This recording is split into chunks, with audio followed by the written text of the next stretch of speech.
I'm sorry I can't be with you this evening. I've been asked to give you a presentation on greenhouse gas emissions from peat.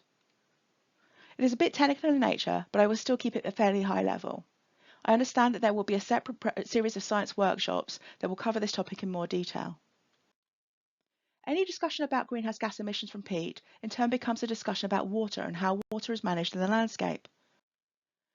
To understand this, I need to start with the process of peat formation. This is the result of the partial decomposition of plants under waterlogged conditions.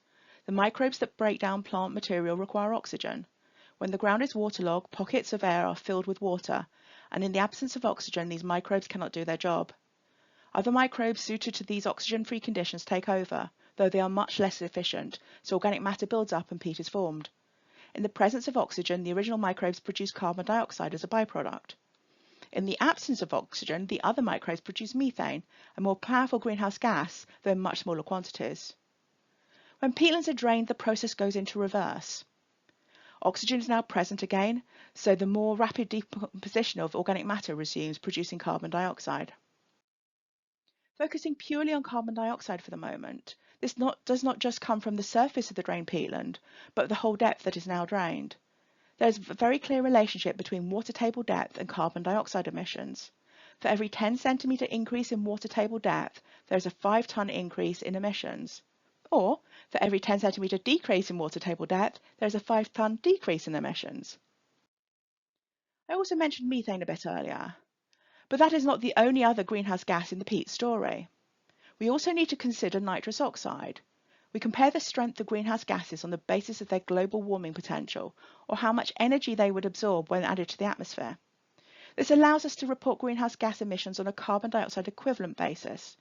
These are not static values and change with time as our scientific understanding changes.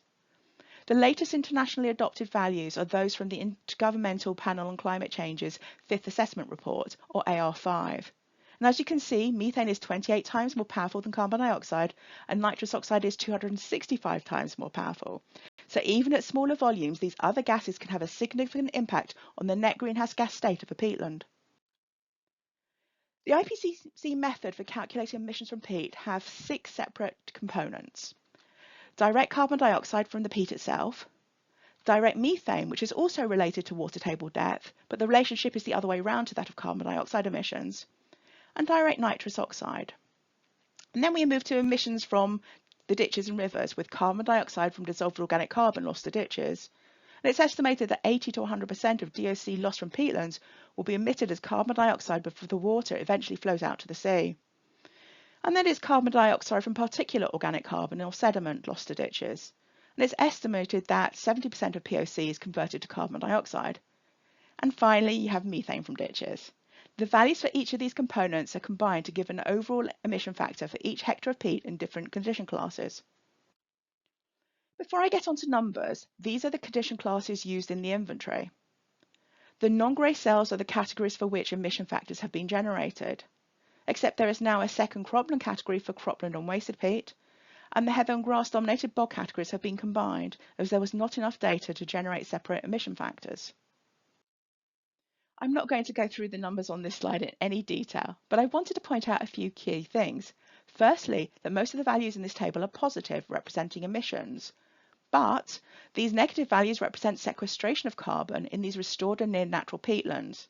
However, it is only the near-natural fen that is a net sink of greenhouse gases, though the restored peatlands are a much smaller emission source than the condition category before restoration. The reason that restored peatland is still a net source is methane, though there is a sweet spot just short of restoration with water tables 10 centimetres below the surface where carbon dioxide and methane emissions are optimised. And finally, the direct carbon dioxide emissions from a forested peat are given as a range as they are produced using a dynamic model. If I now rank these emission factors by size, the highest emission factors per hectare per year are for the 2 cropland categories at the bottom of this chart, and then intensive grassland. The emissions per hectare from lowland agricultural peatlands are an order of magnitude larger than the average upland peat emissions. However, there isn't really a huge difference between the emissions from cropland and grassland. The differences you can see can be explained by the shallower managed water tables under grassland compared to cropland. Emissions from peat are calculated by multiplying the area of each peat class by the emission factors for that class. As you can see, there is a large area of cropland and grassland peatlands in England, and when multiplied by the highest emission factors, it is no surprise that the peatland categories responsible for the most greenhouse gas emissions from peat in England are the two cropland categories and then intensive grassland. The last published data was that emissions from peat in England were around 8 million tonnes in 2021, of which lowland agricultural peat was responsible for 88%. The combined cropland class is 67%, but the intensive grassland class is responsible for 1/5 of greenhouse gas emissions from peat in England. Thank you for your attention, and I'd be happy to answer your questions via email.